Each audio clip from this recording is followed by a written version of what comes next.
Do you really think there's a gateway to hell in Kansas?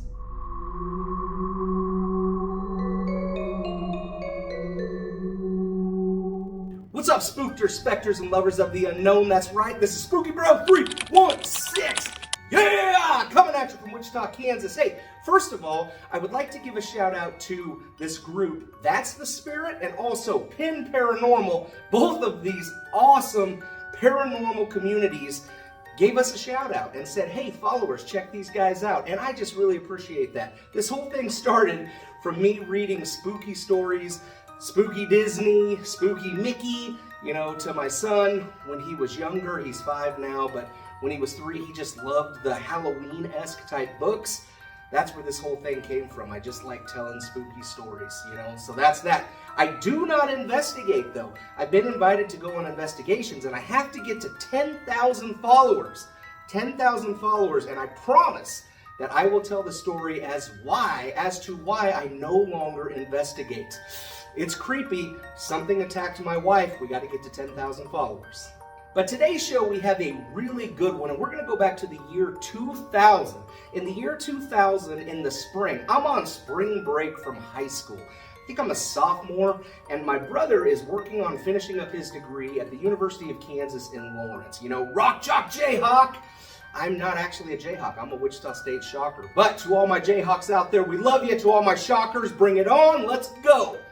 So, go up to visit my brother up in Lawrence, awesome kick-butt city in northeast Kansas. He decides to take us on a short, probably 15-minute drive just a little bit west of Lawrence, between Topeka and Lawrence, to a very small town. Now, as we're driving, I'm not exactly sure what we're going to, but we inevitably come up on this small highway.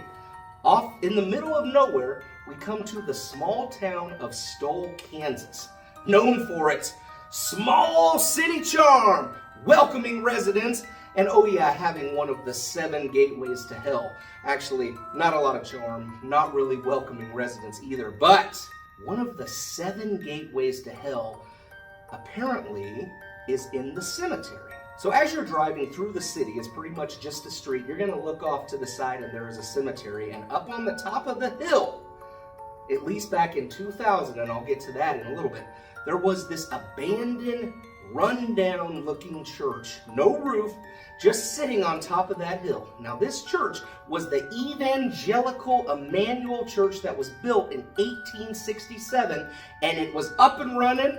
Apparently, though, there was some really funky stuff happening with the occult, and in 1922, it was struck by lightning and mostly destroyed.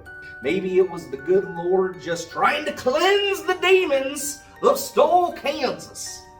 But then, because so many people were going to this church and disrupting the city, it was actually torn down in March of 2002, which just sucks. So it is believed that this remote and lifeless church, back when it was there, housed one of the 7 gateways to hell. They say that the devil has possessed this whole town of Stull, and that on the spring equinox, the night of the spring equinox, and at midnight on Halloween, the church would just open up, a giant staircase would go down to hell, and the devil would come up and appear. And I don't know, I guess he would have some hoedowns or something out in Stull, Kansas, but he was ready to party, apparently, the night of spring equinox and also the night of Halloween.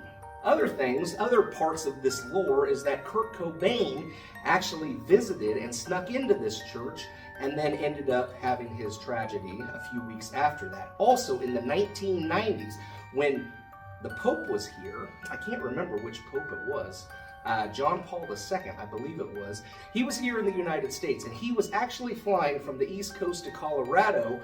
And the theory, or the secret, or whatever you want to call it, the legend, there it is, the legend states that he actually chose to bypass Kansas so that he would not have to fly over Lawrence and Stull and this gateway to hell. And of course, for those of you who are little Hollywood action fans, Supernatural, the TV show with those real good-looking guys. Woo! Jensen Ackles. And my wife loves the super tall one, I can't remember his name, but Supernatural featured their showdown with Satan himself episode or season 3 or season 5, but it was a make-believe Stull, Kansas.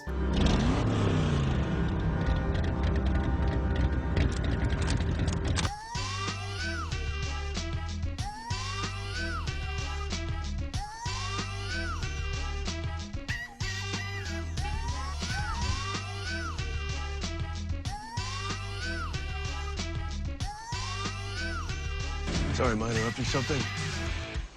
Looks absolutely nothing like what really is going on in that city.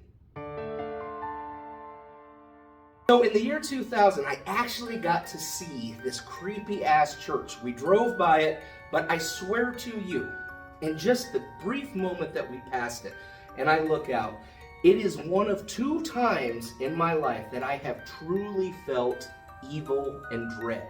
One of 2 times. It absolutely freaked me out to the point of where I didn't want to turn around and drive back by it. It scared me so bad. I just think there is something wrong with this town, though none of the residents, they ever want to discuss it. But for those of you who are sensitive to energies, we can feel it. There is something off about this town. Even though the church is gone, you can still feel it. And then, of course, just to put icing on the cake, they built a new church for the community, not on the hill, not in the cemetery, but a new church. And in 2022, that new church in the city of Stull, it just mysteriously caught on fire. What? So there is something creepy-deepy going on in Stull, Kansas.